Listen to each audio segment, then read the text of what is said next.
Good morning, good afternoon, good evening, wherever the case may be. Welcome to another episode of REDFELLAS. Liverpool, top of the league. Liverpool, top of the league. That was the sound of the cop at the final whistle. Not quite, we're going to win the league. But we will ask the question, when are we going to start? Are we actually going to start that chant? We're going to win the league. And now you're going to believe us. And we're going to speak about belief, and we're going to speak about today's game and the emotions that went through it all. Forgive me if I don't have the same energy as some of our midfielders, as some of our players, as some of our coaches today. But today's fast has really got hold of me. I'm tired. I'm hungry. I'm lack of sleep, lack of food. And today, people residing in the UK will know it's the first fast where the clock goes forward. But I have my very own MacAllister and Endo in midfield to facilitate me in Evan and Conroy. Evan and Conroy, welcome. Evan, how are you, pal? I'm doing great. I'm doing great. Grizz, I do maintain I do have more energy than you currently, but keep in mind I do wake up early for these things. So 6 a.m. Kind of not the earliest kickoff, as you know, 4:30 is the earliest a Premier League kickoff can be for me. But I Mm. got a good night. I got a good night's sleep. Just enjoying myself, trying not to think about the match too much because in the build up to this one, I was just because of the match that was following our scheduled kickoff, I was as nervous as I've been, despite it being at home, despite it being against a team that we should on paper beat. There was something about this one, guys, that just had my stomach in knots, even as much as it was versus City, as much as it was versus Arsenal. But boy, it was nice to just put our feet up, even if our post-match entertainment wasn't that entertaining, was it? I put my feet up, but then I had to sit through something kinda ugly. We'll get into it, but either way, I'm doing pretty good. I think you had very valid reasons, and I know Conroy will definitely agree with you because we've spoke about Brighton and how they perform against us, and Conroy's raised the point quite a few times. In fact, like guys, I mean, how many times have we sat in and Conroy, you spoke about guys, Brighton cause us issues, especially under De Zerbi. In fact, we haven't beaten them under De Zerbi until today. One defeat in eight. Is the one we've only beaten them once in 8 games, the last 8 games. Um, Bit of an echo there. Can people hear it? If people can't hear it, it's fine because we'll carry on if we can hear it. Um, but Conroy, it was dubbed a pivotal weekend, especially because of the fixture that was supposed to follow us. Um, okay, Conroy wants 2 minutes, so I'll just talk for another 2 minutes. It's not a problem at all, mate. Give me 5 minutes, give me 7 minutes. But Ev, the record speaks for itself. There are bogey teams, every club has, and people spoke about our record at Brentford, for example, and there was another game earlier in the season where people were talking about our record. Uh, it seems to be the reason. Sorry, it seems to be the season of sort of righting the wrongs of seasons gone past, and this was another one where we had no choice but to put these guys away, especially the state of the title race. We couldn't look at past records. We couldn't take that into consideration. It didn't. It shouldn't have played on our mind. But it's very difficult, isn't it, when you're up against a style of play that's frustrated you in the past. Uh, it can be frustrating, and it kind of. I don't know. We'll get into it if it turned out that way, but that's what was probably causing you stressful nights or sleepless nights, as you said. No, it certainly was. I think, but bogey teams, new Mm. manager bounce, all these things that might be myths in the football world, they're very real for us. So, and the respect that I'll pay to Roberto De Zerbi is that I think he's found new and unique ways to cause us trouble each time we go up against him. It's not like we're throwing the same lineup and the same tactics at him and he's just doing the same in return. He has found new and innovative ways to tweak his Brighton side, get different sort of contributions out of his squad in ways that have hurt us in the past. So he's not a very pragmatic manager. He reminds me a bit of Unai Emery in that way, the chameleonic approach to being a manager. You try to match you just come up with a different way to camouflage yourself against different opposition. Specifically, one of the things I noticed as the first half progressed, Grizz, was the conscious decision to deny Van Dijk possession in the first phase. I forget who it was, but someone was just pinning Van Dijk, like just basically saying to Jarell Quansah, "You are the quarterback." Mulder. Van It was Dijk that does. Mulder fella.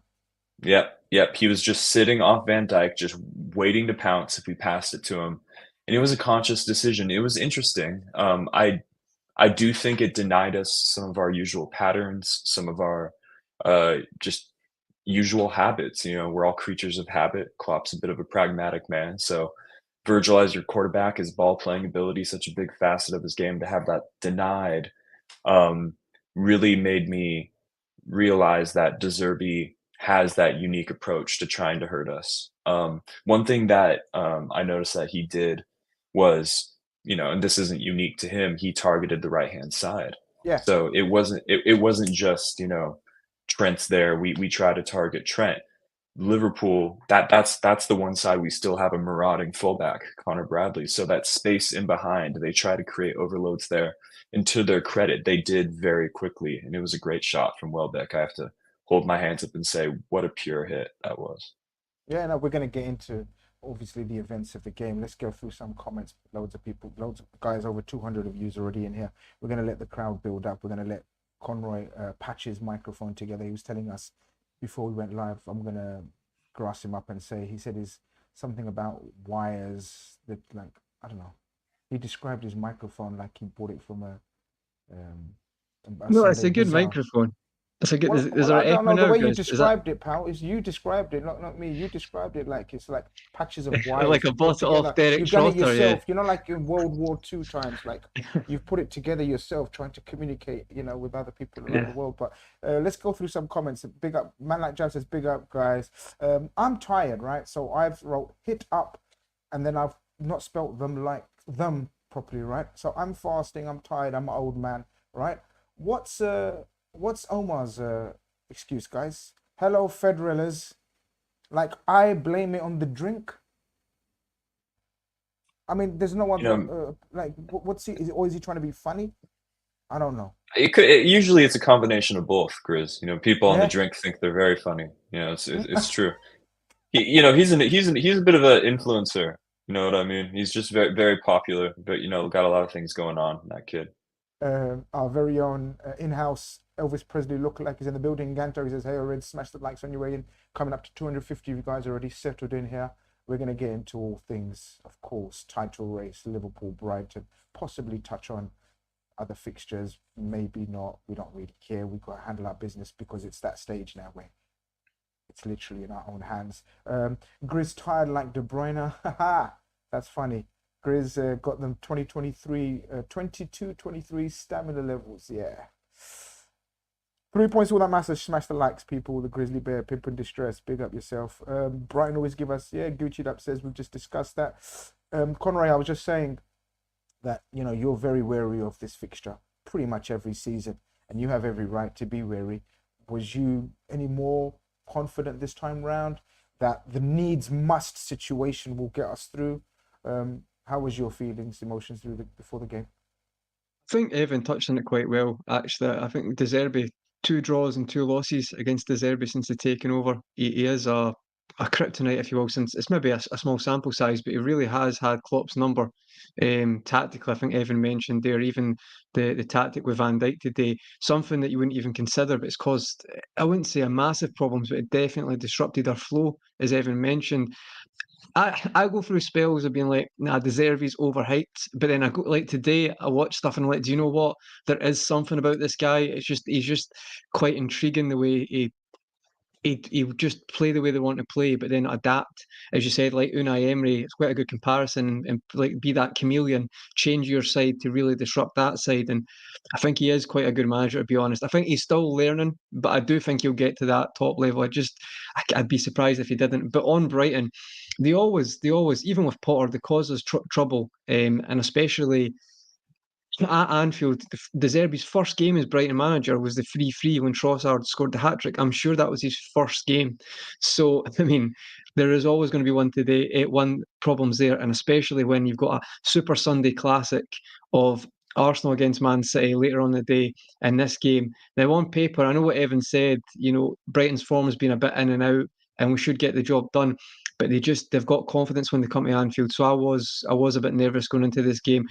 I did feel that if anyone wants to be the party pooper, if you will, Brighton are that team who would step up and do that, and they'd have no problem, upsetting the apple cart. So I was quite nervous going into today's game, but ultimately we've had a lot of late wins this season, and I was just not sure if we would get away with another one. But ultimately we did, and we're going to discuss that. Absolutely. We have a first super chat of the night, and it's from Vish1215. He says, "Love this show. Great win today. Quick thoughts on Adingra, raw but talented winger who would suit us well." Yeah, look, very impressive in the first game as well.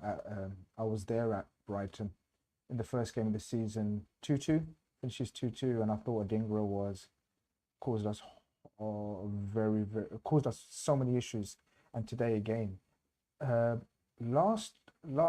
last game, and this goes to what Conroy and Evan are talking about, the game at Brighton, I remember him playing on the right a lot. I don't know if I'm wrong, guys, but I don't know if you guys remember. I remember him playing on the right. Or am I mistaken? Or maybe he switched. Today he predominantly played on the left, continuously played on the left. And we know why, because as we get into the team lineups and the selections, we know that we had a very young side to our right side of the defense in a 21-year-old. Is he 21, Kwanzaa? I know Bradley's 21. Yes. Yeah, both 21, two 21-year-olds.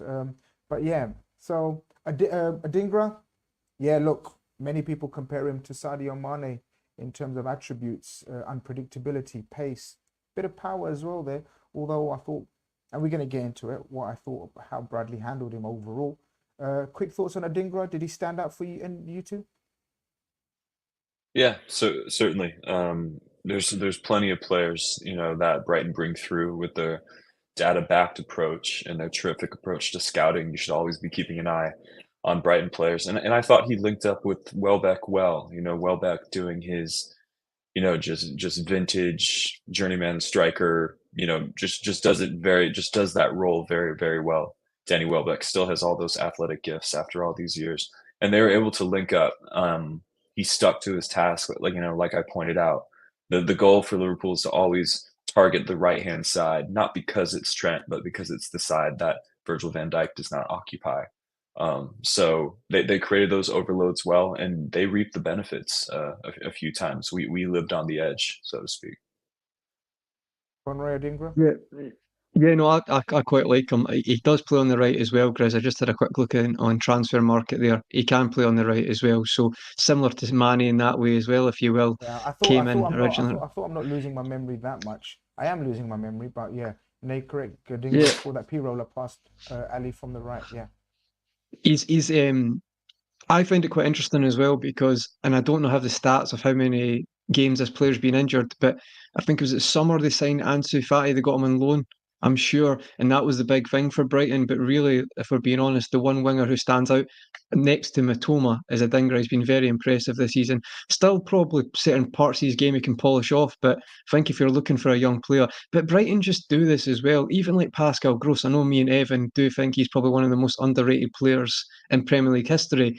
Even like to have someone like that who just continuously performs, gets the numbers up there with goals and assists, and then even looking at like they've got Enciso obviously as well. Like last season, he was more influential.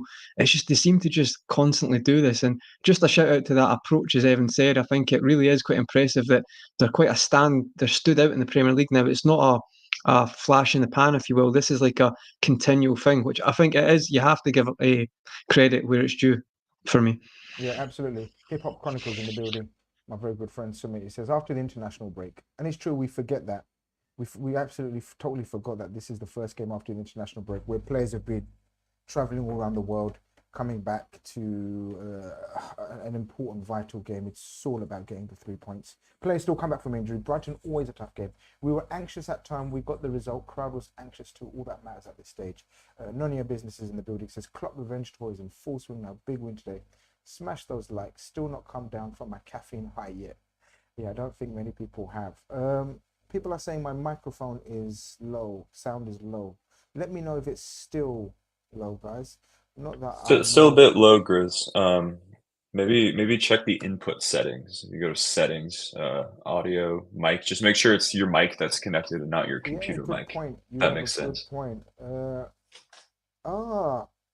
Why are you amazing? There we go. Now it's on. Now it's on. I mean, this is why, this is why I have an Alexis MacAllister regen, helping me out on this show. Thank you very much. You referred to me as the resident nerd last time, Grizz. It kind of hurt my feelings, but I kind of own the title, if you remember. You do, but it's okay. But you do. But if you know MacAllister, when he sort of, he was known for us. He was played in an untested role, but eventually over time you get to know people's skills, and I've sort of pushed you up the ranks, so to speak. So yeah, you're the Alexis MacAllister now. Tom Izzy's in the building. Says salam, big up everyone. I thought Baleba was quite impressive. He was the other fella that I remember from the first game that bullied us basically for periods, and I thought he was magnificent again today in periods. But overall, we will get onto it. I guess we always start with the lineups, guys. This is it. Yeah. Frustrating one, I guess, Con, is Ibu Konate misses out after being injured for us, playing a full 90 minutes for the French national team, and then Klopp alluded to being a slight muscle tweak, nothing serious, he's fine. He was on the substitutes bench. Obviously, no Trent still, no Alisson still. Obviously, Konate missing out. Curtis Jones probably back for the next game. Pretty much picked itself. Apart from that, Gomez, there was maybe some calls for Simicast to play, but kind of made sense, this lineup. Yeah, because obviously Robertson as well took a knock for Scotland, so I think he'll be back in a couple of games. But yeah, it made sense to go with this lineup. I fully expected that would be the one that would start, to be honest, Grizz, especially MacAllister and Endo's partnership, if you will. It's been quite purring, if that's the right word, the last couple of games. Not to use a cat reference too much, but yeah, I think it made a lot of sense to me. And Kwanzaa really has stepped up this year as well. So this season, I don't think there's any panic now. We've got through that with Bradley, and that's maybe credit to the two youngsters, because at the start of the season, if I'd said to you we're going into a Super Sunday clash with a youngster at centre back and a youngster at right back, for an area that teams like Brighton can focus and really attack your weaknesses going into that game, you would think, without if you just came down, if you landed on earth, you would be like, that's a bit crazy. That's a bit, well, I'm going to be nervous here, kind of Nat Phillips, Reece Williams vibes, but it's not been like that at all. They really have raised their game to these performances, and they've been outstanding. Yeah, it's not a problem, is it, Ev? No. When we see the lineup now, when we see Kwanzaa in there, Kwanzaa for me is an established Liverpool player at the age of 21. We will go into his performance probably a bit more in depth as the show goes on. But looking at that lineup, we're comfortable. Conor Bradley, you guys know my views and thoughts on his opening stint at Liverpool career. Was there anything else that you was intrigued to see how it would pan out, Evan, or was it sort of expected? Well, really, the only question mark I had is in terms of how will that work out was Dominic Szoboszlai, just because he spent time out of the team recently, injured, coming back from international break. Everybody else I've come to, know exactly what to expect from them. Conor Bradley's had a run on the team where he's been great. Kwanzaa's really grown into that right-sided center back role. We know what Joe Gomez at left back means. It's not really him playing left back. It's more of him playing as like an extra security blanket type midfielder, inverted, whatever you want to call it. Don't want to get lost in terminology, and then of course the front three, we know what to expect. But in we've had so many different midfield threes this season, just due to tactics, stylistic differences, and injuries, of course, being the big one. So I was eager to see how Soboslai would or would not get involved, and that is another storyline in this game. One of the many storylines was him seemingly being lost in translation, but then he sort of comes into his own as the game comes on and makes some really telling contributions in the second half. So really just how Soboslai would impact the full 90 minutes was something I was paying extra attention to. But like you said, Grizz, we've had so much forced rotation this season and yet little to no drop off that it's hard for me to even look at second and third choices in these positions and feel discouraged, because this is the culture that we've built. We can have a first choice or even a second choice go down, and we back this manager and this core to make the tweaks necessary to maintain our momentum. And that's largely what we've done this calendar year. I think both of you guys are spot on. In months or years gone by, as far as we can remember, the outrage on team selection announcement, sort of the moments after teams are announced on Twitter, or X as it's known now, used to be ridiculous. But I think that's died down massively this season, and that's testimony to the players stepping in. We remember having sort of, if there's no Trent playing or Alisson playing, we used to have sort of heart attacks galore all over the timeline and people panicking, and no Jota, no Allister, no Trent, oh my God, no Konate, Matip out for the season, Robertson. I mean, look at the players I've just mentioned, absolute what's the word? Oh man, help me out. What's the word? Stalwarts? Stalwarts, yeah. Yeah, that's right. Yeah, I was going to say Walmarts for some reason. Fuck that. Why would I have said Walmarts? But anyway, maybe my trip to the USA. So that's inspired by my trip to the USA last year. Walmarts. Why would I have said Walmarts in that situation? Anyway, stalwarts of the team. Look at the players I've mentioned.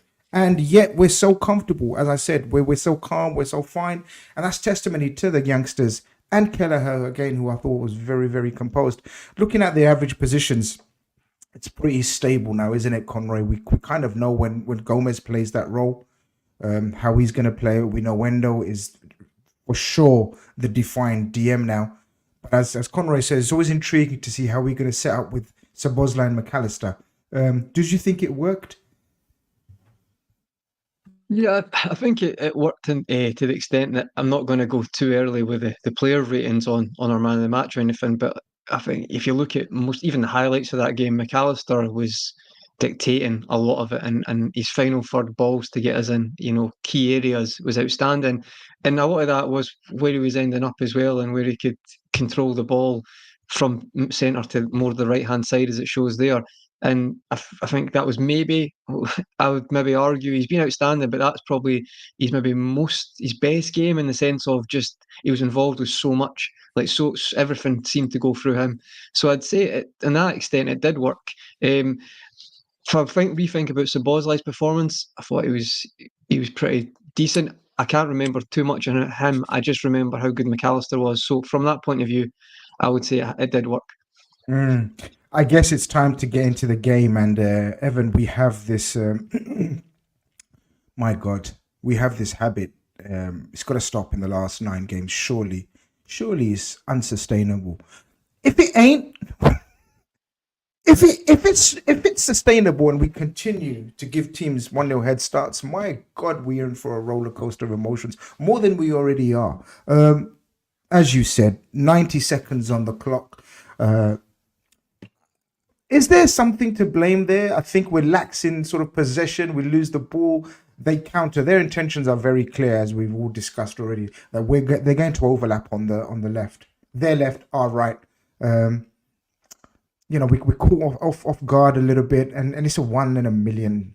If you gave Danny Welbeck 100 attempts, I guarantee you he doesn't get double figures. I guarantee you he does not score more than 7-8 of those if you give him that same shot. Freak shot or issues, Evan? Well, it comes as a result of the game plan that I prematurely mentioned earlier of they target the right-hand side, because that is for a multitude of reasons. I think any of us would admit that between the two starting fullbacks, just in the last 5 years, Robertson is the better 1v1 defender than Trent. That's obvious. They target the right-hand side because that's obviously not the side of Van Dijk or Robertson. And today was the same thing. You target the right-hand side because that's where the inexperience is. That's where Connor Bradley and Jarrell Quansah are, who, despite looking very comfortable at this level, are inexperienced. And that's where you're going to get the most joy. So it's just a simple turnover and possession. We do the Klopp philosophy of trying to press, which involves Bradley, Salah, MacAllister at once. They just 1-2 pass and release the winger, and from there, they expose our press, right? That they force the turnover, they expose the press, they get the ball to the guy they want in the space that they're trying to exploit. So they deserve 2 thumbs up for executing their game plan quickly and efficiently. But however, I thought we recovered the situation. Szoboszlai makes a lung-busting run to get back and actually makes the tackle. Once Adingra cuts the ball back to the top of the box, he makes a great tackle. Then the ball just hits Van Dijk's or Motor's shin, and then it just sits up for Welbeck pretty perfectly. And like you said, Grizz, it's you doubted he would get 10 goals if you gave him 100 tries of the same shot. Yeah, so I would say he has about a 1 in 20, 1 in 15 Luke says he doesn't. Yeah, Luke says he doesn't even score that in training. So yeah, I mean, this is these conversations are why XG was invented, because people wanted to find a way to quantify chances. So just based on the calculations I've seen, I think it's 0.05, which is pretty small, but it's a great rip by a guy who's had a new lease of life at Brighton and has done well to establish himself as a Premier League regular. So I don't really have any issues, Grizz. I think it's fortuitous in the way that the ball sits up for Welbeck, seeing as we got 2 feet in, if you will, Szoboszlai and Van Dijk. Nothing really to freak out about, just a bit of a deflator because it comes so early. But that's also a blessing, you'd rather it come then than 44 minutes on the clock, so. I mean, Klopp's line was, and he always comes out with great lines that we can use. He says, look, it's good it happens in the first 90 seconds because we have more than 90 minutes to make up for it or correct it. We've had enough experience this season to do that, But this question or this word that's used a lot this season, sustainability, unsustainability, is it? We can't afford to keep doing this, and we always talk about sort of better opposition. I mean, we've tended to come back against great opposition. I'm not sure. Someone in the chat will know how many points we've collected after going behind, and I think it's. Well, I know specifically that was our 39th win in the Premier League under Klopp after coming from behind, basically. So that was the 39th time 39th time in the Premier League, specifically at all comps. It's probably twice that we've come from behind under Klopp and won a match. So the Anfield factor is huge. The Klopp factor is huge. The quality of our play, the quality of any squad we can put on the pitch is huge in that. But you got to give Anfield credit. They're up for this farewell tour that Klopp's on. I was really impressed with the crowd today. It was coming through the broadcast really clearly. There was a great point, believe it or not, by Omar. Very great point. And it sort of coincides into the super chat that way. He said, can we talk about Szoboszlai adapting from the really unique relationist principles centered around him for Hungary compared to how Liverpool play? I think it's why he has at times looked meh in possession. And then Yo sends in a super chat and he says, think Szoboszlai's minimal impact throughout was down to mass portion of the play, I think he means, being played on the right-hand side. He was left centre midfield, majority floated. Basically, sort of the impact he had on the game was sort of where he played. Anyone agree or disagree on that? So I'm just going to very quickly compare his international position or the way he plays to how he plays for Liverpool. As we know and as we've seen in the past for many players, Shaqiri, comes to mind. Ginny comes to mind. All these players that play different positions from their national teams. We tend to say, why can't they play like that for Liverpool? Well, the simple answer is Jurgen Klopp and Pep Linders decide what role they are given for their club team as opposed to the national team. So Bosley plays in an absolute complete different position. Just like Gini Wijnaldum used to play for the Holland team, just like Shaqiri used to play for the Swiss team. You know, they're the leaders, the standouts of that team, and almost given the freeze to the keys to the kingdom and do what they want. Whereas now, I think we're underestimating Szoboszlai's role. And I don't know, Conroy, if you agree or disagree, but he's, even from the early couple of games in the season where we saw this marauding into the box Szoboszlai, even that's been redefined, I think, slightly into a more almost Curtis Jones, progressor of the ball, insane levels of off the ball movement, pressing, counter pressing, cutting out passing lanes.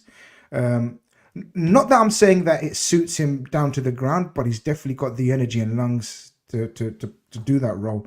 Do you see a slight tweak in his role even from the early Szoboszlai, especially with the movement of MacAllister further forward?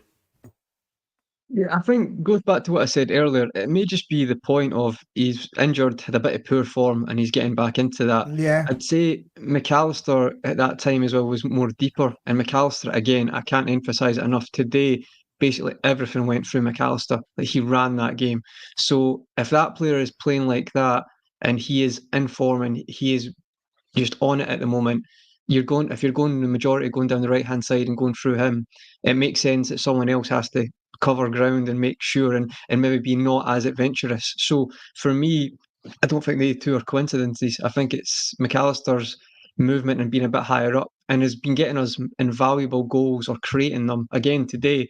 I think that's probably the reason why. But I'd also say as well, Szoboszlai still got in positions today where got a shot off. Like, I think if he gets a bit more confident again or gets a bit more informed, he'll still have an impact. I just think MacAllister is the man at the moment, and it makes sense to give him is not luxury, but as much onus as possible to go through him. Not to burn him out or anything, but he just seems to be everything he's touching at the moment. I mean, in the first half, guys, he played 3 over the top passes, not like over the top, kind of whipped from the right hand side, but it was the same pass 3 times. So it's like, and he made it. It was perfectly timed each time. That doesn't happen that often in football. He was just outstanding today. So it makes a lot of sense. I would go with your point that because of what MacAllister's positioning and what he's doing is having an impact on that. But like I'd said before, if you got 5 attackers, they're not all going to be in form at the same time. So when MacAllister has a down period, that's when Szoboszlai steps up. It's a fluid situation. It's always going to be like that. So to me, I think these are good problems to have, guys. Yeah, no, absolutely. I agree with Luke. I thought Szoboszlai got a lot of confidence today. Second half, he looked more like the Szoboszlai from the start. Those powerful driving runs are keys. When he went off against Man United, I turned around to my mate and I said, I don't like him being taken off. Even though, he wasn't having the best of time on the ball. I just felt his presence, because he's a physical specimen, and his running power was causing Man United issues and helping us out defensively. And so it proved. Today, we'll get onto it. When we made the sub, when Elliot came on, I thought, don't do it, Klopp, don't do it. Because there was a time where Szoboszlai turned to the bench. He went, no, I'm fine. I think he may have swayed the coaches, or maybe he was pointing at something else. But because I wasn't at the game, so I don't remember. But I saw him saying, like, me again, like, kind of thing. But he stayed on the pitch. And I thought he stayed strong till the end. Anything about Szoboszlai's position, Evan, that you want to touch upon, or his role? Because I feel as though there has been a bit of a role change, slight tweak, but I think he's just becoming an all-round Liverpool midfielder. Yeah, if you're going to be an all-around Liverpool midfielder, you need to be somewhat comfortable on both sides of the midfield three. It's a ton of things being true at once. It's you're a bit isolated out there on the left-hand side. You don't have a marauding Robertson overlapping you. As we've already said, Gomez inverts, and even when he doesn't, it's not a true left-back role. it's Trent not being there. Starts the season off. He has Trent close to him at all sides. Things are going through him. MacAllister's playing in the six. And especially today, we couldn't even give the ball to Van Dijk for most of the game. Kwanzaa had nearly 3 times as many touches as Virgil van Dijk. So, it was only natural that we had to shift him wide right to get him on the ball in the second half, and we reaped the rewards of that. So it's a bunch of things being true at once. Injuries, tactics, just game state. It's a bunch of different things. I haven't seen. I've agreed with everything the chat's pointed out so far. It's tactics, it's who he has next to him, it's injuries. It's a bunch of different things. But I do like what I do like the most is that we adjusted. We saw this, Klopp, who in the past, perhaps prior to this season, one of the main criticisms people could have of Jurgen Klopp style plays, it's a bit pragmatic. The subs come late, the adjustments come too late. I don't know if that was ever too valid, but it's what people would say. And, he's credit to Jurgen Klopp. The substitutions have been great this season, and the in-game management, the in-game tweaks, I think have been excellent as well. Yeah, absolutely. And Cole, I think you joined us late, man. Come on, where are you, man? If this game was an audition, how did De Zerbi do? We praised him. We started off the show by saying he's quite a fantastic coach. We speak about sort of the players that are missing for us. Wow, if we rattle off the names that Brighton have lost through either sales and injury, and still to rock up to one of the best teams in the Premier League and play the way he did today, yeah, you've got to be a fantastic coach. I don't think it was an audition, but if it was an audition, he done very well. People in the chat, wow, over 350 of you guys in here, man. Smash out that like. I want to see that ratio go up. Hope you guys all enjoying it, because as Niji says, big up the Carnage family. Always a beautiful day when the mighty Reds win. It is. And it's always when we're having a moment, because look, we know we kind of, I found our response nervy, guys. I don't know about you guys. Klopp said we stayed really calm, and I love the way we composed ourselves after we went down. I thought for about 20 minutes we were very nervy, very pushy, very edgy. And when we did create the chances, normally we'd say, if Jota's not on the pitch, we say, there's only one person to hopefully these chances fall to, and that's one of the GOATs of the Premier League, if not in the top 3-5 of all time, our very own Mohamed Salah. He's our very own Mohamed Salah. We love him to bits and adore him to bits. Today, it looked like he had one of those days where chance was for falling to him. I don't remember many falling to Diaz or Nunes. I don't think Nunes had a chance. That's a rarity.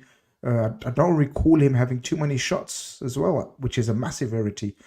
Just hit the post, Grizz, when he was on the ground, but that was a half chance. That was quite unlucky. Yeah, absolutely. I think Salah, someone told me, Salah recorded 11 shots. I don't know if that is true. 12 shots. 12 shots, yeah. And I don't know if that's some form of record, but normally, guys, when we want chances, we want them to fall to Mohamed Salah. It was falling to Mohamed Salah, but he wasn't. It kind of didn't have a couple of ones where he just sort of passed back, and you could see him getting frustrated, which is unlike him as well. Yeah, I've said lots of times, Salah's best traits is scoring when he's not even playing well in a game, or not even being amazing in a game. Like that's always been, and we're going to speak about that again today because he's done it several times. But usually, to be fair, what he does is, and people get frustrated, but I've never really understood why. Is like, I get why he smiles after missed chances. I understand because you're a fan and that can annoy you. But sometimes it's good he has that mindset because he believes you'll get another chance. And to be honest, when you're in a team like Liverpool, there's a good chance you're going to get them. It's not as if you're playing for Burnley. You got players who are going to give you better opportunities with MacAllister, the wide players who aren't playing today, but Diaz, Nunes. But yeah, you could tell even he was getting annoyed that that's the level of chances he was missing today, because I think the 12th one was in like the 91st minute where he hits it wide, and that was another chance. But every player can have them. The difference I'd say with Salah is, just like I said before, one of his biggest qualities is scoring when he's not playing well. And he's just, as someone made a good point today, it's like even in other games this season, he's definitely done that as well. Not as many chances, but it's like he just can come alive for a few moments, like in the part, even the pass to Diaz as well. It's just like, I wouldn't say he had a great game with his passing today, but he just in those moments can be so effective in the crucial times. So I can't give him more credit than that, to be honest. But today wasn't his best day. The chance that really annoyed me was the one where it was 1-1, and we're going to speak about it. And I think, is it Nunez plays him through, or it might have been Szoboszlai actually, who It plays was him through, Silverslide, and he's got, yeah, and he's got the chance to whip it round, and it just like, you could tell that there was not confidence, but he just got it all wrong and just passed it, as you said, back to the goalkeeper. And that is one that you'd say through Salah's time at Anfield, he's synonymous with whipping them in the corners. So for that to have the connection like that, I think you could tell quite early he didn't have his shooting boots on today. But we're going to speak about one he did later on. So maybe I'm being a hypocrite and contradicting myself there. Hashashin, me. I'll just call you me. I'll just call you by your surname, me.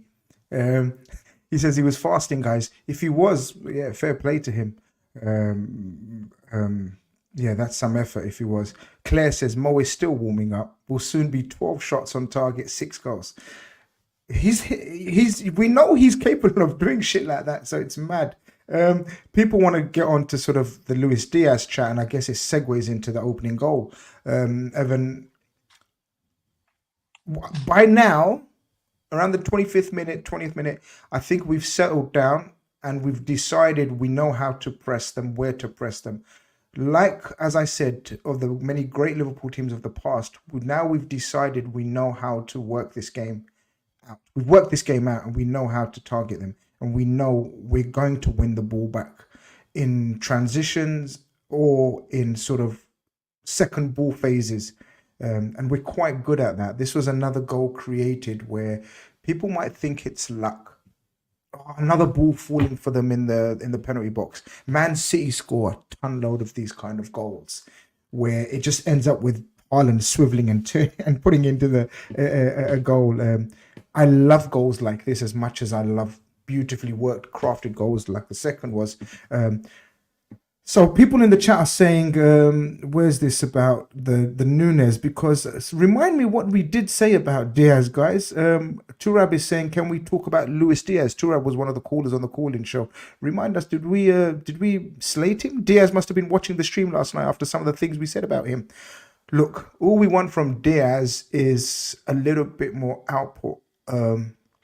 I said a few weeks ago, guys, do you remember on the REDFELLAS, I said, I think if coached correctly, I think there is a change in role for him, possibly. Now, obviously, we will never know that. Oh, we might see that under the new coach of Liverpool Football Club.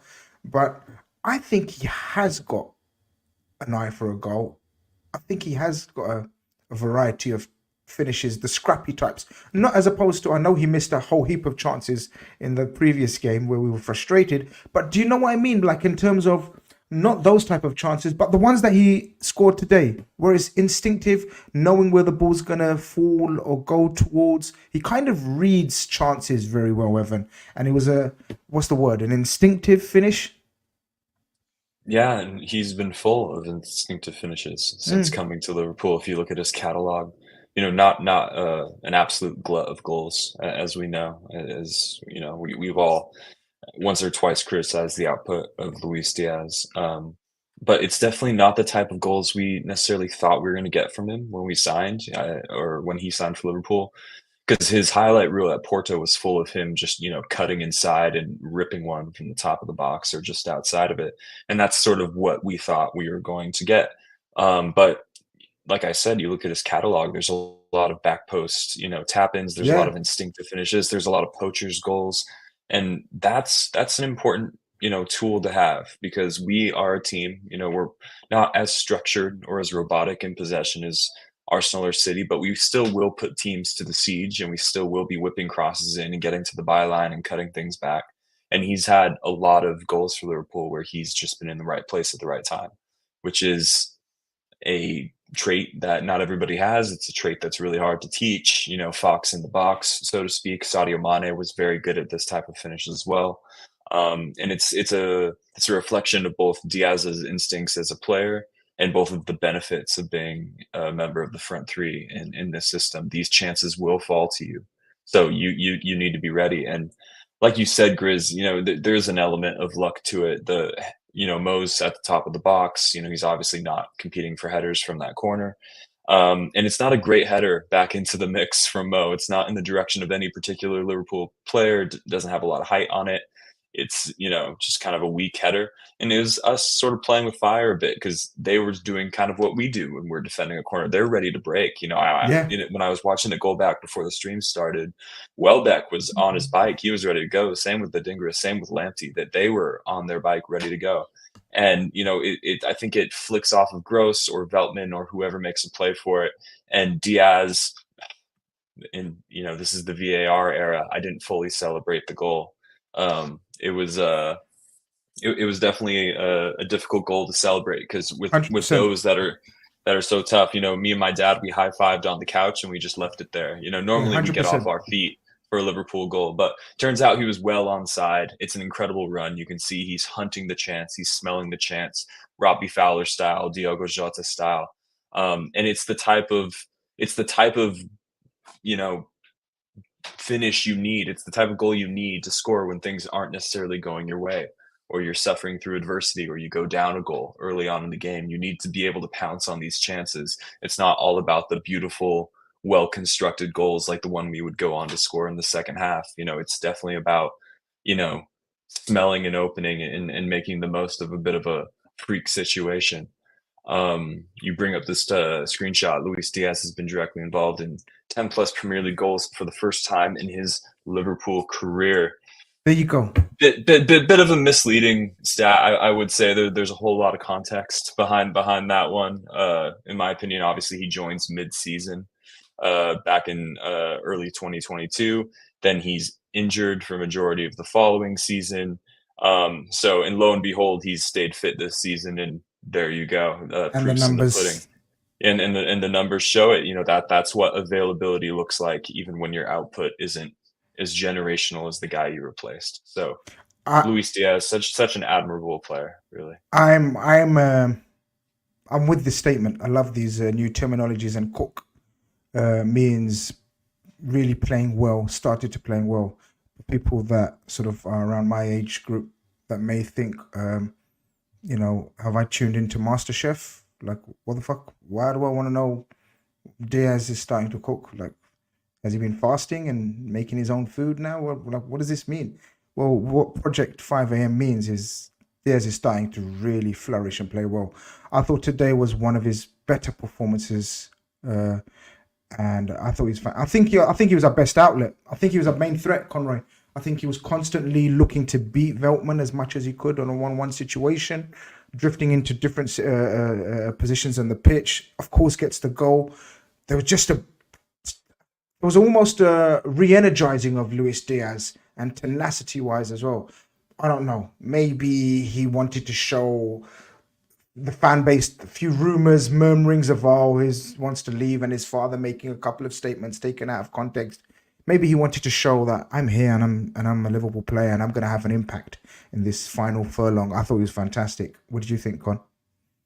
Well, I agree, and I think, to be honest, see that part of his game, like it beating players and that, he is good at that. I think the issue we've had is sometimes it's the final pass or final delivery, or it's getting himself in the box. But I've said before, we're comparing him to a literally unicorn, as Evan would say, in Sadio Mane, who could do that, but then score those goals as well. So the fact that he has started to score more goals like that this season, when you look at the in the box goals, I think that just shows that he's looking to work on his game there, which I think is a very good thing. So for me, I think he's definitely getting a better form now, a purple patch, if you will. And I would also add that Evan's point about what he's went through, firstly, it's even stat because he signed in January as well. So I think sometimes people forget that. And also what is the situation with him and his family and his father. Like, the fact that he's even playing, to be honest, this season is a bit like that in itself could be seen as a bit like you wouldn't expect that at all. So I think the criticism of certain performances is valid because you're judging what you see. But I think he's getting there. I think he's looking at his link-up's definitely improved, and that was the biggest issue I had.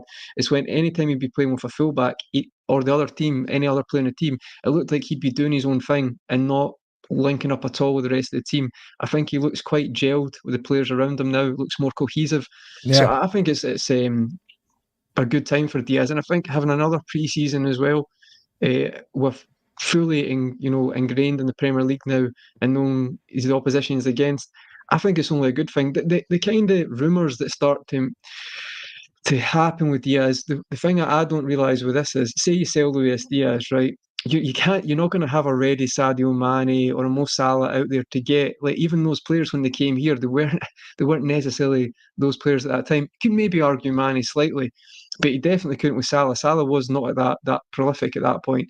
So I sometimes think it's a bit like we're looking for this euphoria of a player that's not going to be there. And I think Diaz, to me, is going in the right direction. So I'm cool with that. And I think his performance against City, albeit the misses were rightly criticised, his actual performance, and you've seen what he done to some of the City players that day, shows you that he's very confident at the moment as well, which I think is very good for us heading into the final part of the season. I would also add as well, Grizz, Diaz actually made some really good runs today for a ball across to get a tap in. I think the Salah one where MacAllister plays over, there's a few opportunities where he actually never received the pass, but he made the correct run. So I think that goes back to what we're saying. He's looked at how he can improve his positioning to help the team, and I think we're heading in the right direction with Diaz for me.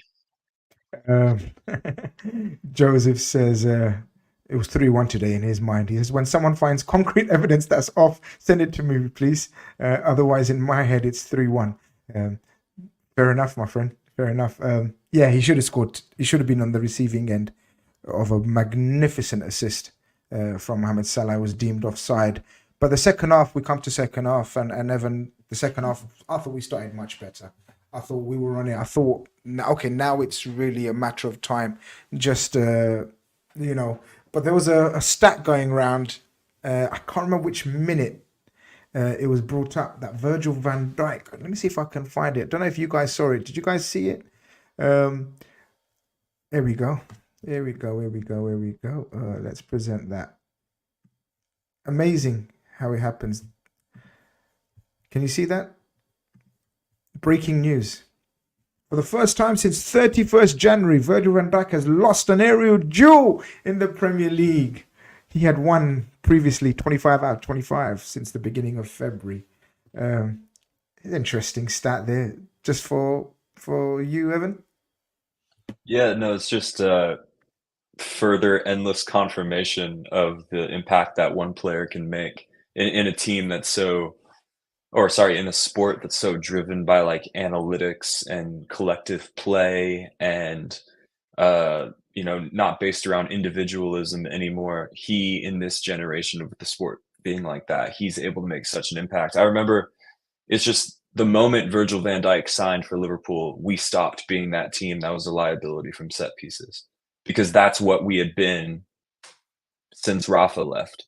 You know what I mean? We literally had a stretch of like 7 years where we were just crap at defending set pieces, because the defenders were crap, the goalkeepers were crap.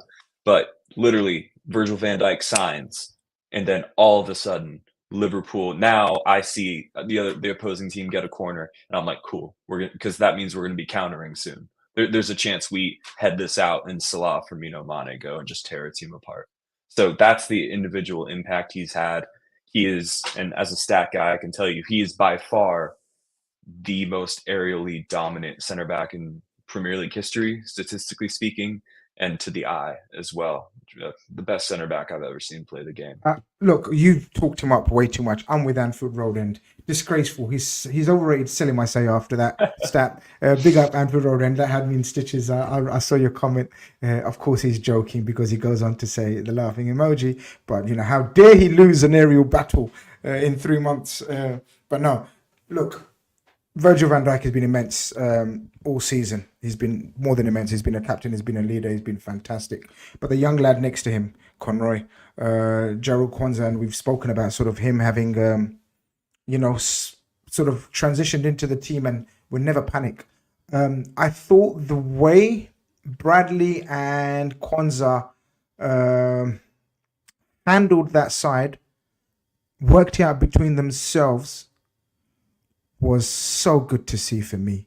I mean, in games gone by and in seasons gone by, when we get terrorized down the side, the team just continues to get terrorized down the side. With whoever's been playing, if it's Trent and Matip or whatever, and I'm not calling them out per se, but what I'm saying, I'd rather praise these guys. I thought Kwanzaa and Bradley, as the game wore on and on and on, between themselves or maybe tactically, and they were instructed or by ordered by Virgil or the help of MacAllister Endo, whatever the case may be, they've actually got to put the hard yards in. I thought both of them deserve massive credit for the way they handled that in the end and dominated that side in the end. Yeah, definitely, Grizz. I think the thing is, as I mentioned, these youngsters have been outstanding. We didn't expect them to do this, be invaluable members of the team at the moment. But it's not always going to be plain sailing. You're playing for one of the biggest teams in England. There's going to be a cup final. If your opposition's your cup final for that team, especially today, Brighton looking to really, upset the apple cart. And you're going to have that. Any weakness a team's going to focus on. So, and this will not be the only time where they'll have moments like that. It will continue, and I mean, look, I adore Trent. I think he's outstanding, but Trent has his problems at defence. Not only he's a terrible defender, but he even has problems with certain games as well. You mentioned Matip as well. Even Gomez, not this season as much. It does happen, but it's about dusting yourself off, forgetting about that, and focusing on how you can improve during the game. And I think seeing that actually, we're not talking about this in a couple of games' time. We're actually seeing it on the park. They've managed to finish the game strongly. I think it's a really good sign for the future that they're able to do that on the pitch. How often do we see where it's like a few mistakes, the head goes? You don't want to Yeah, see that, and you're not going to make it as a top player that way anyway. Like, I watched Joe Gomez against Doku, and Doku literally put them all over the place. Like, if you want to see a performance this season where Gomez was all over the place in the sense of couldn't get near him, he kept beating him, but he doesn't just like lose his head. You just have to keep going with the game, and I think it's important to play at that level. You really need to have that temperament and that mentality. So I think today it was a really great example of that. I would also add that because Bradley offers so much in the attacking side as well, it's like you've got that stick or twist type of thing as well, where if yeah. you put more on them, and Brighton's probably a bad example because Brighton are a bit they're brave as themselves, to be honest. So you might not always get that against most of the teams in Premier League, but to have that outlet with him, that if you leave space at the other end, you've got someone who can really hurt you. A bit like Trent could as well. To have two of those options is outstanding. But I think, as we said at the start of the show, maybe taking the headline away. If you'd said at the start of the season, you wouldn't these two would be pivotal players. But by the way, right now, 9 games to go, they definitely are. Yeah, absolutely. I So think shout out to my friends at Anfield Index. They tweeted special mention to Conor Bradley, won the most duels in the game for Liverpool. So people talk about Jules and his one-on-one battle with the aforementioned Adingra, and we've praised Adingra how good and nippy and strong he is and quick he is. Well, Conor Bradley, I thought fantastically in the end, dominated him. Won the most tackles, 3 chances created, like like Conroy touched upon. The drive and attacking impetus that he brings from that side, and it is a fine balance, isn't it? We have to be braver than the opposition and to continue playing that way, don't we, Evan? Because that's the way we play, and we want to force the way we play on opposing teams. We can't go into our shell and start covering up and not making the brave runs that he makes up. He ended up having 2 or 3 chances where he could have done better or crossed the ball. I think we have quite a gem on our hands, Evan. Quite a gem. Yeah, absolutely. He hasn't been exposed in the ways you would expect a young fullback to be exposed in the Premier League. I mean, to be honest, the only time I think Conor Bradley has looked exposed is when he is doing what is asked of him, which is to vacate the space to the right side of Kwanzaa, bomb forward to support attacks, offer Salah an outlet, offer him an overlap, give us an extra pressing presence.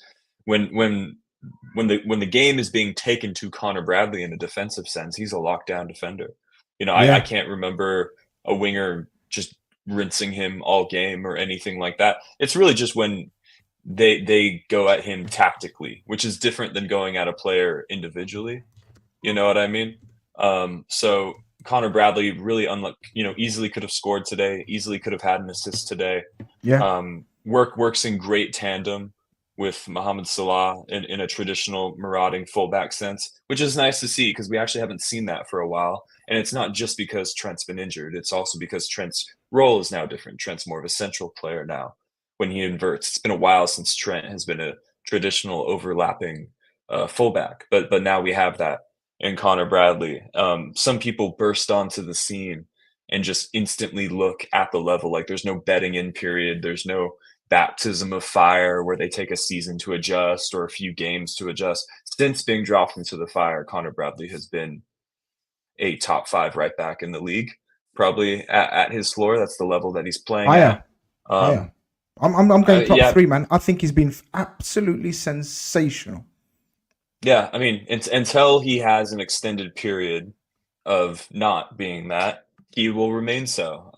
He's just incredible. We've just seemingly we've just generated a 60 million pound right back from nothing.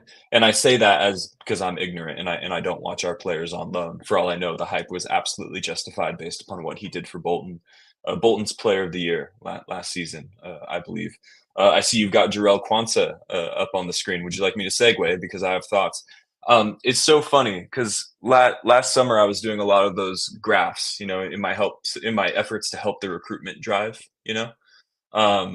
And I did 3 different versions of the titled Colwell alternatives once it became clear that Levi Colwell was staying at Chelsea and not coming to Liverpool. I did 3 different versions of the Colwell graphs, making a big effort to include different center back prospects each time I did. So we're talking hundreds of names. I pumped 3 of those out, spending hours and hours and hours on each one, only for us to pluck the next Joel Matip from a League One club being managed by Joey fucking Barton. And here he is, and he has been largely flawless. And we did. The fact that none of us really had a panic attack seeing him being thrown into the starting lineup against City just speaks volumes because we've all justified our belief in Jarell Quansah by saying, well, I wouldn't feel uncomfortable throwing him into insert important game, whichever one it is. And we've done exactly that.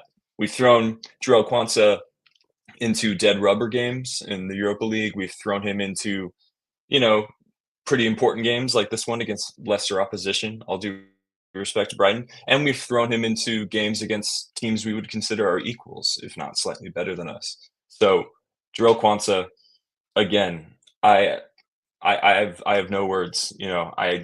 Nobody at, even 6 months ago, 7 months ago, thought that Connor Bradley or Jarell Quansah were going to play a notable role for us. Nobody thought that Joel Matip's season being over so early in the season would have proven to not have really been that big of a deal. All due respect to Joel Matip and the level that he plays at, but Jarell Quansah, take a bow because the spotlight was on him in a unique way today, as we've already discussed. It wasn't Man City, it wasn't like in that way, but like I said, Brighton were letting him be the quarterback. They let him be Virgil van Dijk for a day, and he stepped up. And that showed in the amount of passes that he made most passes completed in the whole pitch. And Conroy, we speak about sort of Virgil's prowess and his passing ability, and if that's nullified somehow, like it was today, then you look to the other centre back. We know Gomez inverts, and Gomez has improved, but this guy we didn't know much about unless you've been watching Joey Barton's team play. Fair play to you. You guys are the real football people, but we weren't aware of sort of his attributes, his qualities, his weaknesses. And I think in less than 20 games, no, he's played about 15 games? I don't know how many appearances he's made this season, right? 15 maybe appearances. I think it's testimony to know that we already know, we've already established that this guy is a very highly competent centre-back on the ball. He has great physical prowess. He loves a tackle. There was one ball over the top they played in that area with a Dingra. I think it was a Dingra or maybe Welbeck. Someone correct me if I'm wrong. where he just goes into a foot race with him, overpowers him, wins the ball back clean.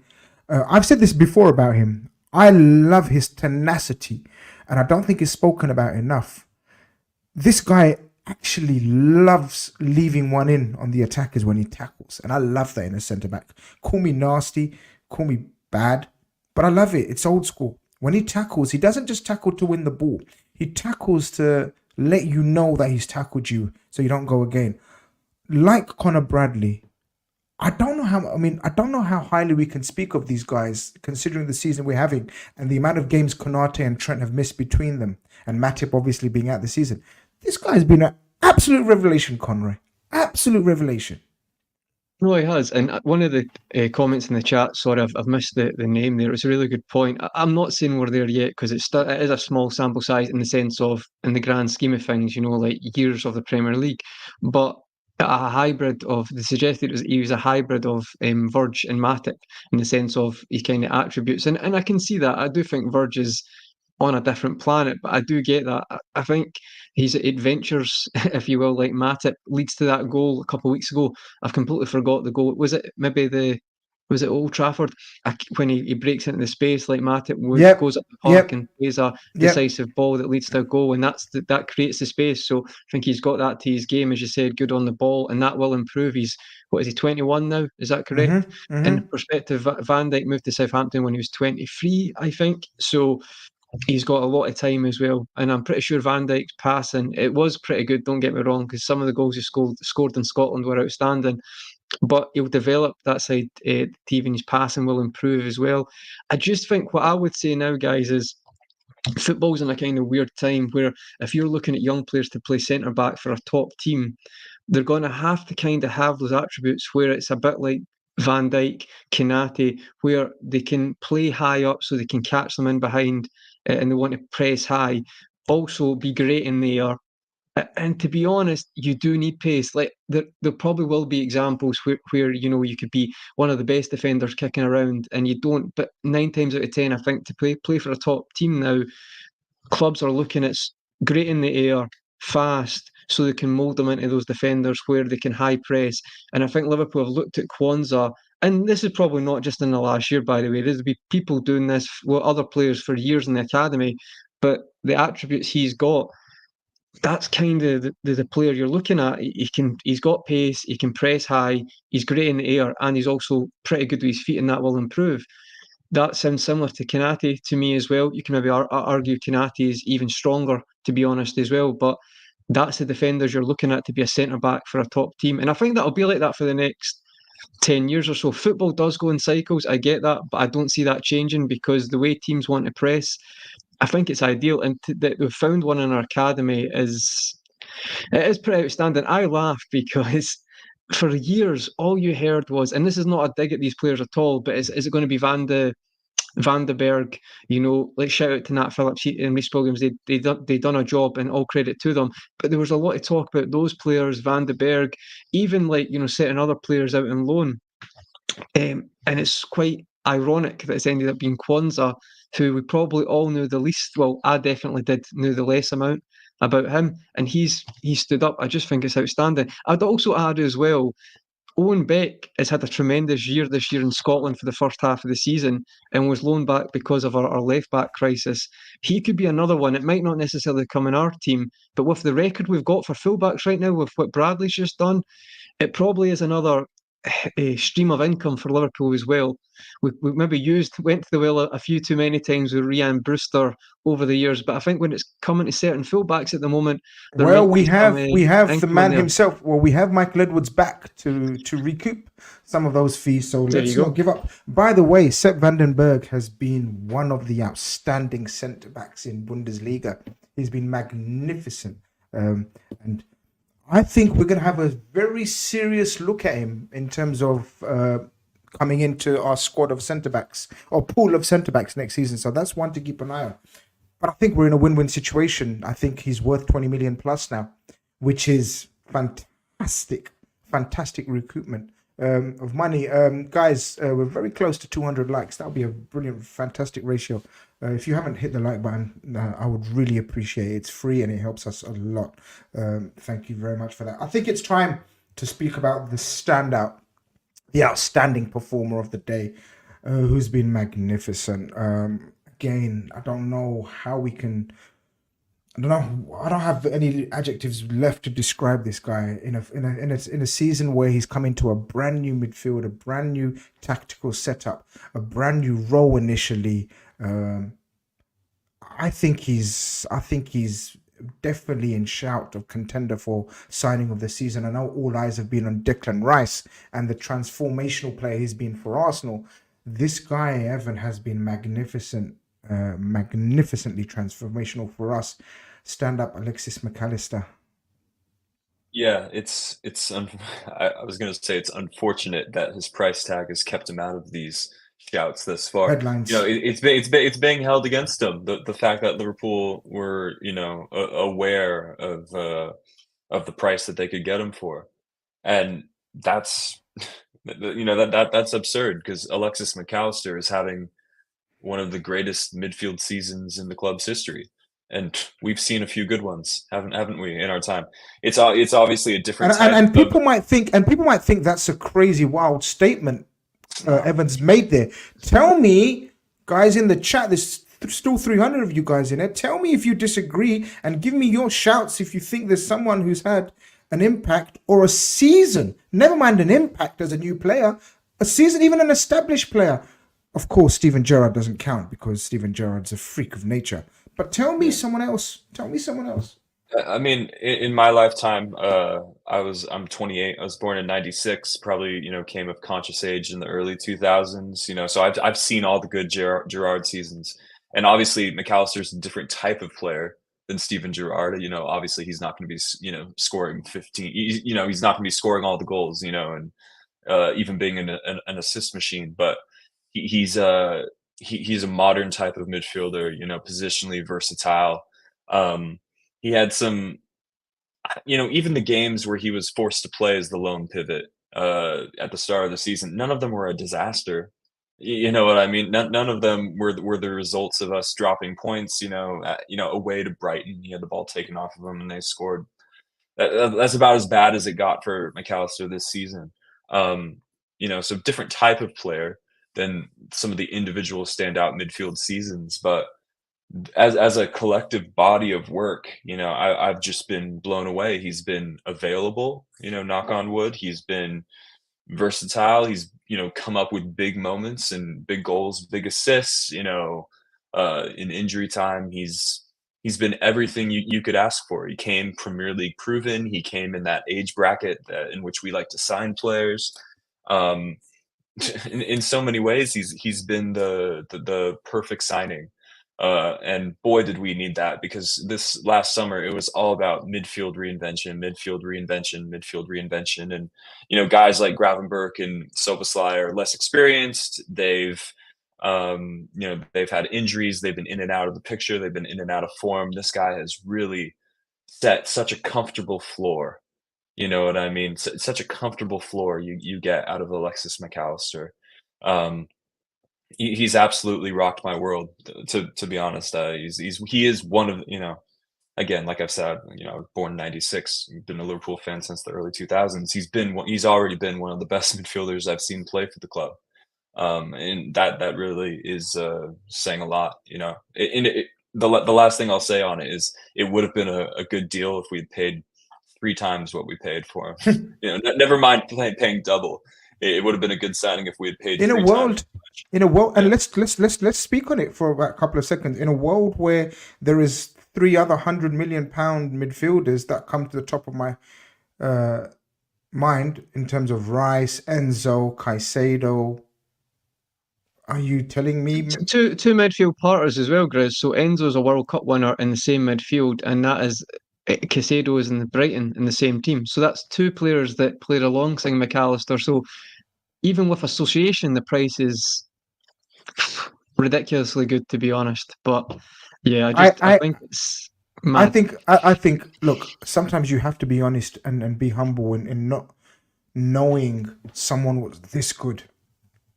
And for me personally, you guys might be different. Evan might have been doing his graphs since he was 19 in Argentina, and you might have been watching him, thinking No, he's Scottish. I called this one, Grizz. I said at the start of the Yeah, season, I said, this guy's got a higher ceiling. I said that. I've got it on receipts. So all right. Well, maybe you need not to send this me the good, clip but and put it up on your socials there, and then we'll believe you. But you might have been watching him because, you might have thought he's Scottish with a surname like that. But ultimately, I thought he's a very good player initially. I thought he's very neat and tidy.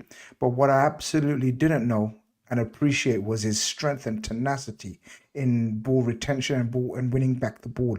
Obviously, his ability on the ball stands out. I mean, I think one of you, who's it?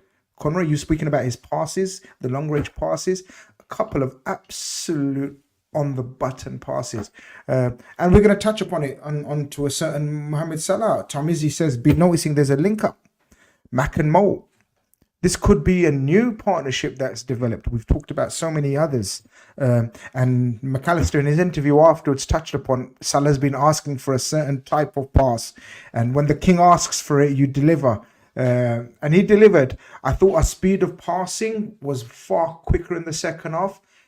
And I just love the incisiveness and the speed of this move. Szoboszlai absolutely whizzes it into MacAllister. And then MacAllister's pass, I mean, that's what you call, I don't know, eye of the needle, seeing the picture type pass before everything else. Because like when that pass is whizzed into you, as soon as that pass, and that's on the edge of the box, and what is the most congested part of the area in that situation when you're building up play is the edge of the box. That's where the majority of players will be. You will get a block off or a tackle or anticipation of an interception. To pick off that pass, first control that, because Szoboszlai did really test his touch. That was a beautiful, beautiful moment, guys. I don't know how much you enjoyed it, but I stood up like Evan high-fived his dad. I was watching on my own, so I had to high five myself, which ultimately results in a clap. So I started just clapping. I mean, that was beautiful. And it fell to the man who was having a, let's say, indifferent game, because we don't want to slander the king too much. He was shit. But he was having an indifferent game. That finish was Mohamed Salah, person who scored over 3 billion goals in his career. He was back in an instant, like you said, Conroy. That was a beautiful move. That was a PlayStation move, Conroy. yeah, and you know what? It would have been a travesty if MacAllister didn't get assist today for the amount of chances he put on the plate for players. Yeah. That annoys me more than anything, to be honest. And Evan will know like this. When you have the stats where a player's created 7 big chances, I don't know if that's exactly the number, but you know what I mean. I actually find it very frustrating because we're such a society and so we look at stats so much, and we shouldn't at times. But I think it would have been a travesty if he didn't get assist today. So when I seen went in the replay that it was him who played the ball through, I was quite, buzzing for that as well. But it's just it just shows you his brain. And I think the comment earlier was the brains of the team at the moment. And I would agree with that, because in those moments, how often do you see players, they see an opening, right, put it on my left foot and just get a shot away, we're chasing the game. A bit like we have done through many years, maybe against low blocks as well. But in this moment, he's so calm and composed, ice in his veins, sees the pass, kind of reverse back. I like that. I like that. Ice in his veins. You're getting onto these sort of new age slogans, phrases. Ice in his veins. Yeah, I get it. And, well done. I'm impressed. Thanks very much. But he is like that, and I kind of already you did know that with him. If you'd watched that Argentina World Cup winning team as well, he came in the last game against. No, it's the second game he came in, and then he gets the assist against Poland. Every game was a pressure game. So being just not starting that, not beating the unbeaten team, they lose to Saudi Arabia, then he gets put in, not that starting 11, and he has just constantly raised his ability. And I know it was a long shot at the time, but just watching him in that team, he did not look out of place.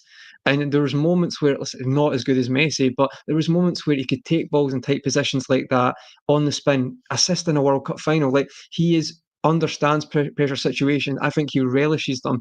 And you've seen that this season. Assist against Notts Forest, the goal against Fulham, the assist against Fulham, I think, as well, the pass over the top to Nunes, the Notts Forest assist I said there as well. And again today, pressure's on. He's calm, he's composed.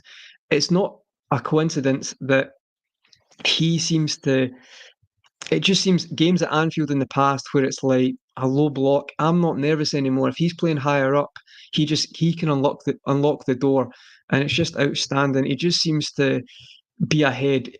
I won't say Bergkamp's example because they're slightly different positions, but when I remember watching Dennis I know Bergkamp, what you he's mean, always a though. bit like I know that. what you mean. Yeah.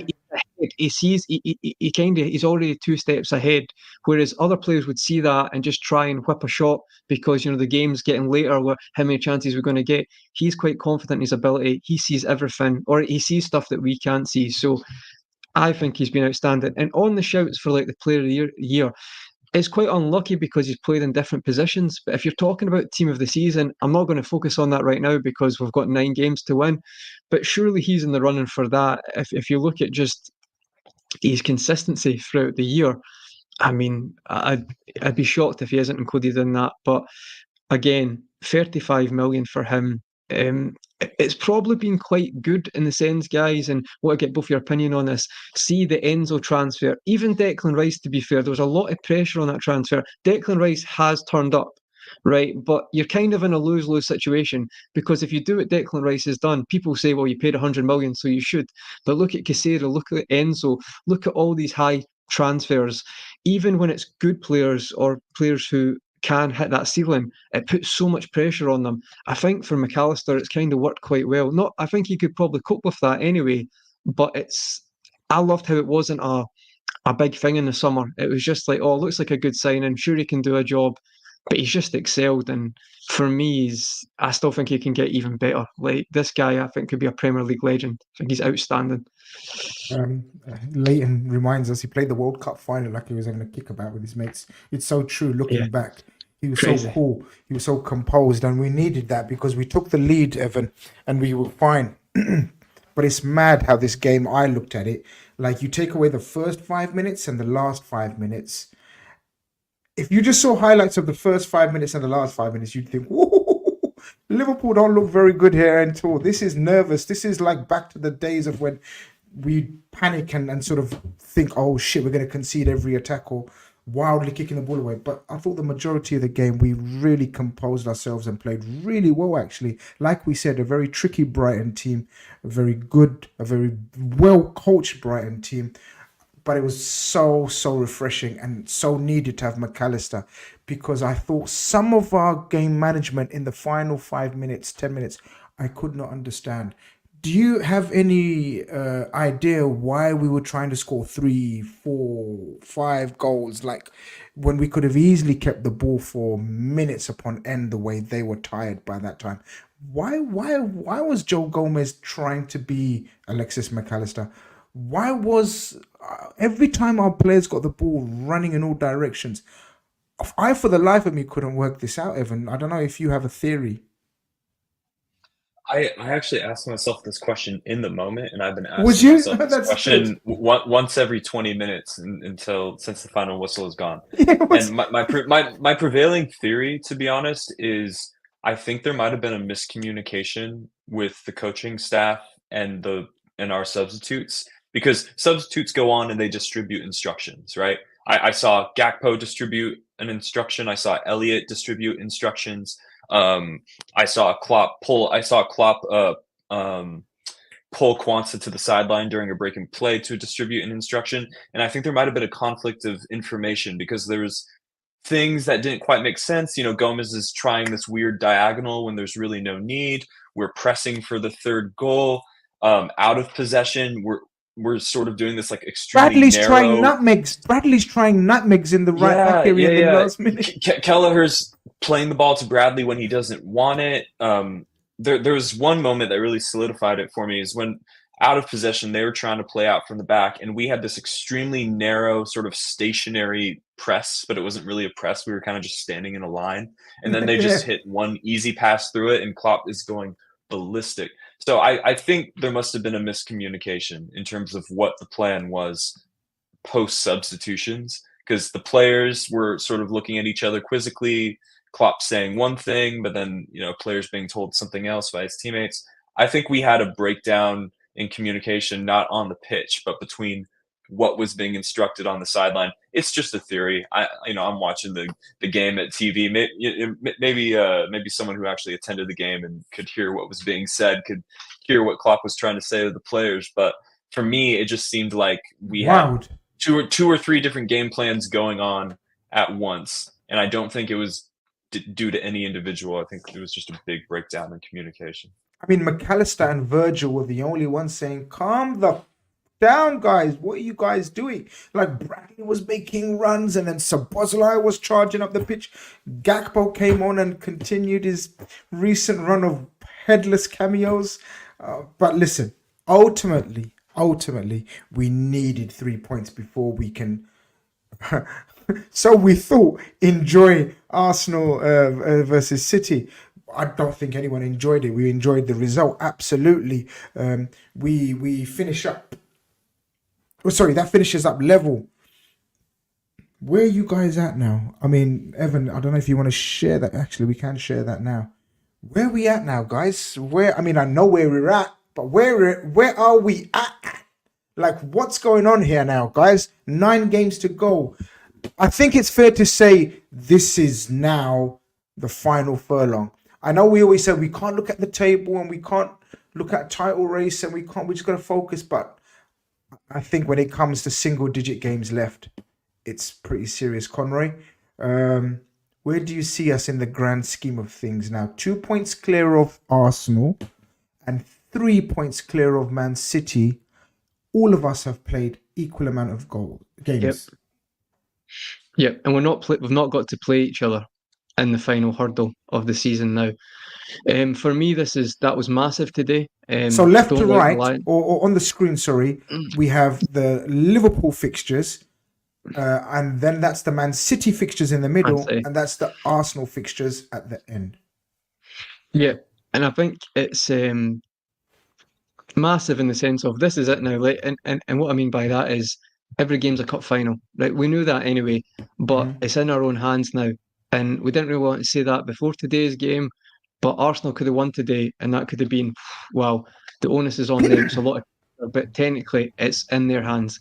Now it's in our hands. I'm very surprised. I did not think that would be a draw today. That's the last result I kind of thought would happen. I didn't think it'd be a 0-0, to be honest. So when I saw that, I'm just looking at the fixtures thinking, right, this is it now. Every game a cup final, they're running. There's some tasty games for all the teams, to be perfectly honest. You can't just assume, from our point of view, like Sheffield United. Now, everyone listening is probably like, that's a banker. I'd never say that now because pressure does funny things to people, but you just take it game by game. The one for me straight away, though, is after the Sheffield United game, Man United away. Is it maybe a blessing that we lost the game that we did in the FA Cup? So there's a lot of and I'm feeling like all the fans would feel that, you know what, I'm always like at Old Trafford. I get very annoyed at most of our performances at Old Trafford, to be honest. But is there a feeling of that complacency, that arrogance? We need to make it up for the fans in that game. And maybe that is a good thing that we've had that experience in another competition to allow us not to have that complacency in that game coming up so soon after that. And after, it was only the last game we played, barring today. That was the last fixture. So there's so many narratives right now, Grizz, and even looking at across the board, Aston Villa are going to be quite pivotal in this. If there is going to be a villain to upset, I'm not going to say upset the apple cart again because I said it 3 times already. But if there is going to be one, and Tottenham Hotspur as well, playing all 3 of us as well, and I think it's all, we play Spurs at home, but Arsenal and Man City play them at the Tottenham Hotspur Stadium. So yeah, it's going to be action packed. I'm actually glad. Let's not forget, I'm actually glad we've got Brighton at home out of the way, and we've seen how good they can be and tricky they've been. City and Arsenal go their away. City and Arsenal are yet to go to Brighton, which I think people are reminding us there's one set of fixtures that are rearranged that have not been there. So we know that one is the Everton away for us, which is sandwiched in between West Ham away and Fulham away. That is the key to me, Ev. It's make or break in that set of 3 games. Fulham away, West Ham away, Everton away. 3 league games in 6 days away from home. That's where I believe, guys, the title will be won or will be lost. In my humble opinion, we need to get 7 points out of those 3 games. If we get 7 points out of those 3 games, I think we win the league title, Evan. I genuinely believe that. But that's the 3 fixtures that in my head I'm looking at, because all away from home and all in the matter of 6 days. I'm starting to get nervous. I am too, brother. I mean, just looking at it makes me nervous. I think our remaining fixtures are harder than people are 100% giving them credit for. Yep. I mean, Villa and Spurs, man. Just looking at the remaining fixtures for all 3 teams, Villa and Spurs could decide a title. I mean, and they're going to be going hard because Villa and Spurs are, going for 4th. You know what I mean? They're within 3 points of each other as well. So there's all sorts of, storylines so here. Many narratives, so many, Evan. Many. Everton are only 3 points clear of safety as things stand. There's all sorts of things going on here. All sorts of narratives flying everywhere. You're right. Yeah. So many narratives. Will say, Wolves don't have a lot of goals in them, but they're a very physical side as well. Villa, we've already touched on them. West Ham are going to have their say as well. I'm still in a game by game basis because as I look at all these fixtures, all I see is what's going to be difficult about them. So I'm that's glad one way of looking at it. Yeah. I mean, that's just because I'm getting nervous. Maybe after.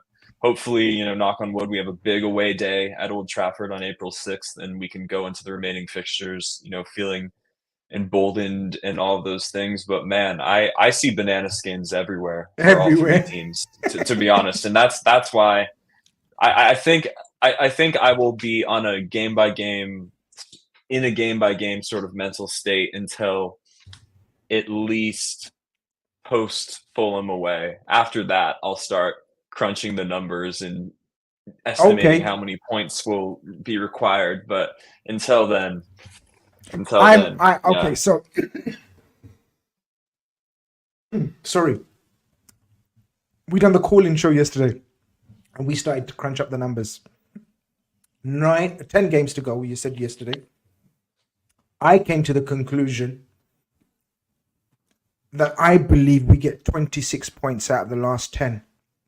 Now that means, obviously, after today, that means 23 from the last 9.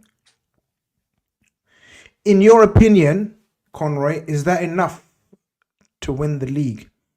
So I predicted or worked out or crunched the numbers. I believed we dropped points in 2 games out of the remaining 10. Obviously 9 now. Brighton was a win, so we can discount that. What is your opinion in the last 9 games? How many points we get and we require? We'll win them all, and that's maybe the usual thinking from previous battles of Man City. Grizz draws are not are useless, but I also I'm realistic to know that that's not kind of went the way it has this season with all the teams involved. So that's 90 points, I think, Grizz. That's because we're in 67. So plus was that correct? It'd be 90 points we're looking at. Yep. Or 93 was it? 94 you're saying this year? No, 90. 90, right, 90. How many points are we on now? So I'm just checking. We are on 67. So 67. If I predicted 26 from 10 yesterday. So 93. 23 points left. Yeah. So 90 points. 90 points. Listen, I actually think that's a fair assessment, and I actually would agree with you. What I'm more concerned about now is I think we'll win the next home game, and I do think we need to win at Old Trafford. I think that would give us the confidence. You think we need to win at Old Trafford? Need to win. They are not a good team, and we need to stop just after the performance in the Cup, I think we have to win at Old Trafford, because between Everton away and Old Trafford away, there's too many times we just do not put those teams to the sword, and I feel like we struggled in both of those games. I think was it the last title charge was at a 0-0 at Everton as well. If I remember, we drew in that before. I think Origi missing a chance. I feel those two games we never really turn up all the time, especially at Old Trafford. So for me, I think we've got a better chance to beating Everton quite comfortably this season. But at Old Trafford, I think we have to win there. I don't know. I worry when you're against City. That's my thing, because City can just turn it on, and hopefully, looking at the fixtures, that City can be disrupted. Hopefully, Unai Emery can watch today's performance and be like, my team, as Evan mentioned, making a chameleon against the opposition. Hopefully, Unai Emery can firstly do something to Guardiola, then really, really hurt Arsenal and show them why they should have kept him on. Hopefully. Well, news today that Watkins is out and will miss the City game. Just or their luck or our luck. I don't know which way you look at it. Like the one potent direct runner that we know can get in behind the high line. He's out.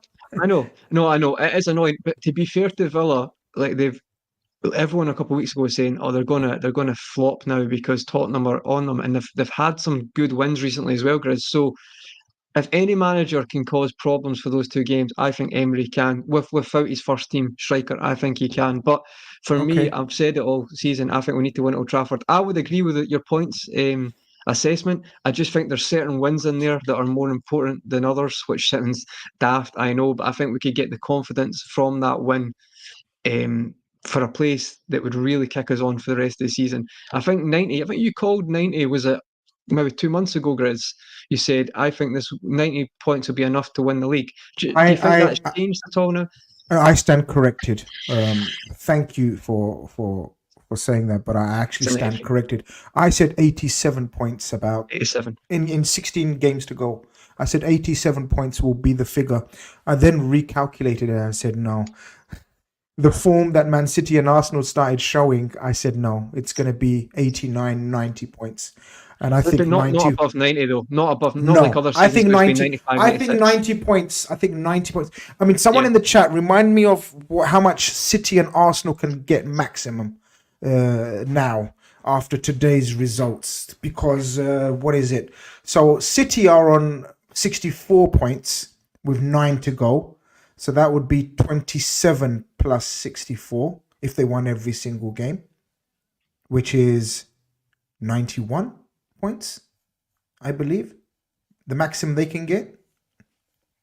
That's right. 27 plus 64 is 91. And if Arsenal win all their games, the maximum they can get is 27 plus 65, which is 92. So... Yeah. I think it's going to be bitterly hard. I mean, I think the margin for error is pretty slim here. I don't think Liverpool... It is. That's why I said 2 games. I've got us dropping points in 2 games out of the last 10, which was 9 now. So 2 games out of the 9. We're whittling away. People are throwing up all kinds of... At most 5 points can be dropped. That's how I feel. That's maximum. I've said 4. You're generous. Yeah. Big up Ben's in the building. Ben, what time? Ben, what time is it, man? You should be asleep unless you're bloody in Liverpool. Ben's in a different continent. Beat Sheffield United, Palace, and United in the next 3 league games, and he believes the league's ours. What games do you think, Grizz, will drop points? I had it in my head. I know you're saying it's we have to go and win at United. You know what it's like, man. I'm older than you guys. I hate that game, mate. I hate it so much. I hate it so much. I hate that game. I bloody hate that. I can't stand that game. And I just think we don't play the game. We play the occasion like you guys, and we've referenced so many times. We played the fucking occasion last week. We should have put them to bed. And we started doing testimonials in that second half. So, look, I think Fulham away is very tricky. And I think Man United away is very tricky. I think they're the 2 games we draw. But that's just crazy because, like Evan says, trying to predict games in the last 8-9 games is a fucking lottery. Like we seen today. And look, we're all banking on Sheffield United to try to get our goals difference. If you give me a comfortable 3-0, I'm taking it all day long. I'm not looking 5-6s, man. You give me a comfortable 2-3-0. You offer it to me right now, I'm taking it. No injuries, 2-3-0. But people are saying, no, this is the game where we get the goal difference back up. No. I remember Palace away, Rodgers era, 3-0 up at like 50 minutes. No, you don't do that in football. Every game is taken seriously. Have we learned anything from the United game? Look, I think it's a must not lose to United at all costs. Con, you think it's a must win? Chat, let me know. Is it a must win or must not lose at United away? Because that's the ones that's staring at me next Sunday. That is just staring at me. It's haunting me. I'm not going to get any sleep until next Sunday. Sheffield United business has to be taken care of.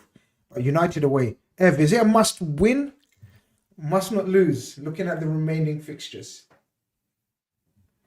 Just are you talking about United specifically? United specifically, because I think that's pivotal. Because after United, guys, listen to me. I'm sorry to make you even more nervous than you already are. But after United, we have 6 games left. 7 games left after United. I think United's a must win.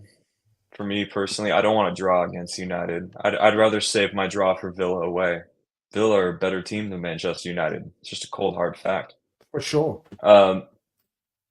Yeah, I think we need to beat United. A draw is not the end of the world, obviously, but we need to beat them. I want to save my dropped points for elsewhere. I'm cashing in my 5 dropped points for further down the line, Grizz. I don't want to drop. I want to nail you on the games that you think then. Okay, well let me pull it back up. Or sorry, let me add it. If I had to drop points somewhere, I would prefer to drop points. No. You're wording it wrong. Sorry. But there's no prefer. Why would the F would you prefer to drop? Where do you think we're going to drop? Or if we are going to drop, in your opinion, where do you think we're going to drop points? Biggest banana skin is Villa away, for sure. Okay. Villa away makes me sweat a little bit. Mm-hmm. But yeah, that's the one that stands out. Obviously, United, the occasion, etc., but Villa are a better team than them. It's just a fact. No doubt. Con, where are we dropping points, if any? And how many games? I think, ironically, I'm probably saying the United game, but I think my judgment's clouded with that one. I think we all know the way I get with that game. So let's take that one out of the occasion. I think Fulham away, the comments have said that is tricky. I think Marco Silva but in a season of where we started the show about righting the wrongs of seasons gone past, and we've done it to Brentford now, we've done it to Brighton now, and now we go to Fulham where we've got another awful record. Yep. It's one more right to be wronged, and I think we do it. If we manage to get Fulham away win and right that wrong, at the very worst avoid defeat, I think that would be huge. No, I agree with you, Grizz, but I would also just raise you this as well. A couple of years ago, lost the league by 1 point, was it? 2 points? Who did we draw with on that final run-in? Luis Diaz goal, Spurs, Tottenham Hotspur at home. I was there. So just playing at Anfield's not a guarantee as well. Like we have to turn up. So I think you're right though. That Spurs at home is not just a guarantee for me. But there's so many narratives. Even talking about it with you guys for 20 minutes now, it's a lot. I would say as well. See the United weekend having us all away, Arsenal and Man City. So it's City against Crystal Palace away and Brighton against Arsenal. Those ties are both on the Saturday. I'm aware because I think the United game's been pushed to the Sunday. It's April the 7th. I might be wrong, but I think that is the case. So whatever happens on those days, 2 fixtures apart as well, I think that could be a massive weekend for the running, to be honest. Looking at very, very, very briefly, very quickly at the other 2 teams' fixtures, I think Man City, I know blah, blah, blah, blah, blah. I think they win all their games apart from the Spurs game. I'm going to put it out there. I genuinely think that. That's just my opinion. I don't see Villa at home giving them problems. Palace away, a shadow of the old Palace. Tough away games. Luton. I think Spurs away is the one we're banking on, in my opinion. Spurs away, they have a very difficult record there, or awkward record there. Another one in the cup, and I think Spurs are fighting for top four themselves. They're not in any other competition, are they, Spurs? No, so they will have time to prepare for that game. A lot of their players are back. That's the one I'm looking at, guys. Obviously, they dropped points today. We need them to drop points in at least one other game, and that's the one I'm looking at. Forest away, I think they win. Wolves at home, I think they win. Fulham away, they win, and West Ham. I'm sorry, guys. I'm just thinking of the worst or whatever, but I genuinely think that they win all those apart from Spurs. Arsenal's fixtures are tricky. Man City go to Brighton as well. Yes, go to Brighton as well. So that's the one that's missing. That could be tricky for them. Brighton away and Spurs away. Arsenal, on the other hand, have got a few tricky ones. I think Villa will make it hard for them. Brighton away, Wolves away, Spurs away, United away. I think they've got about 2 or 3 fixtures that they can stumble upon. Arsenal don't have a good record at Old Trafford, a bit like we've had in the past. I know that's improved, but even last season, Arsenal lost at Old Trafford as well, and that was, I think, they're odds on. That was their favourites to win that game. So even that, putting that narrative, if that's tight as well, there's so much that comes into it, Grizz. I will say though, I'm gonna put my hands up here. Man City will end up winning 3-0. But listen, Unai Emery, he can do a job at the Etihad. I'm just thinking after today. If he had his full quota, Boubacar Kamara's out for the season. I know.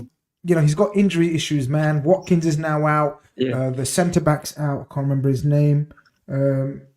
But because Spurs are right on their tail as well, Grizz, I think Spurs are on 56 and Aston Villa on 59. It's a proper battle now. So it's like they can't even really afford to drop points. I'm not saying they're going to go all out, but a point to them would be magnificent, like for their own aims this season. I always give him credit. Even the Villarreal team in the Champions League, like he is a good tactical manager, and I think he can do a lot of good things. And it doesn't necessarily need to be an all-action team. He's got a lot of credit in the bank for me, and I'm hoping he can do us a favour. So shout out to Unai. Hopefully he can. When they win 1-0 next weekend, I'm coming on here. No, hopefully he can get a result for us. Probably the final super chat of the night. He says, I think one should. Yo, what's good?